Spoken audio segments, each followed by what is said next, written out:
عمران خان په جیل کې کمزوري شوی دی. د عمران خان مسلز کمزوري شوی دي. د عمران خان چې په آخري ځل باندې کم چیک اپ شو، د عمران خان چې کم پرسنل ډاکټر دی ډاکټر عاصم، هغه څه بیان جاری کړو. د عمران خان خور اوس هم انکشافات کړي دي چې د عمران خان په جیل کې صحت کمزوري شوی دی، عمران خان وزن کم شوی دی. په دې باندې ډیټیل سره خبره کو، نو ویډیو خپل هم مکمل وګورئ او مخکې ملګرو سره ضرور شریک کړئ.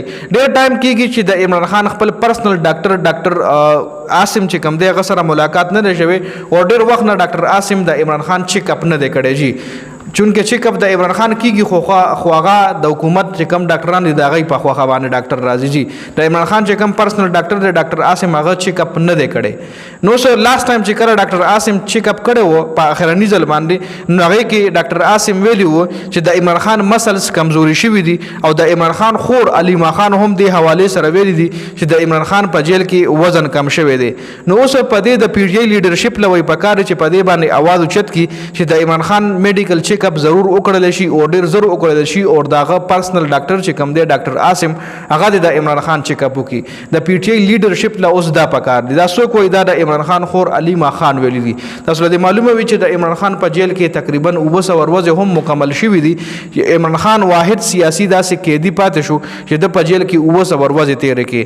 د نه مخکې چې څومره هم سیاسي قیدیان هغه په جیل کې 200 ورځې 200 ورځې کې زم چې به 2 میاشتو نه زیات ټایم نه وی تیر کړي او هغه د جیل نه پس ډیل باندې راوتلی دي. خو عمران خان واحد داسې لیډر، داسې د سیاسي پارټۍ مشر، د پی ټی آی مشر، د پی ټی آی پارټۍ رهنما، هغه ویلي چې هغه 200 ورځې په جیل کې مکمل شوی، نه خو هغه د بیماری بهانه جوړه کړې ده، نه هغه د ډیل څه داسې خبرې کړې دي او ښه په بهادرۍ سره هغه خپل قید په جیل کې تیری لګیا دی. دې حوالې سره د عمران خان چې څومره مخالفین دی دا خبره کوله مخکې د عمران خان ګرفتارۍ نه چې دا سړی په جیل کې د وخت تیرولو والا نه دی. دی که شری جیل ته لاړو دی به خپله د حکومت هر څه مني، دی به ډیل کوي، دله چې څه ویلی کېږي دی به هغه مني.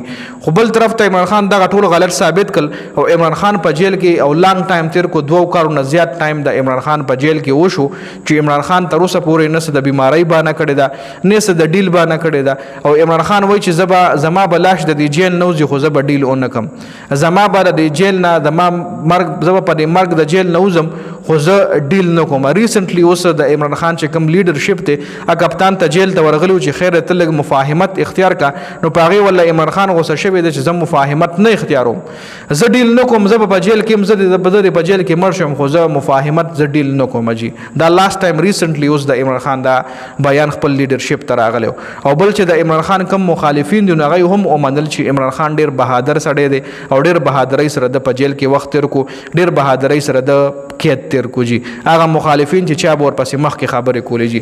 نو دا په دې ویډیو کې اپډیټ شو. د ویډیو کتلو ډیره زیاته مننه. ویډیو ضرور مخکې ملګرو سره شریکه کړئ. والسلام.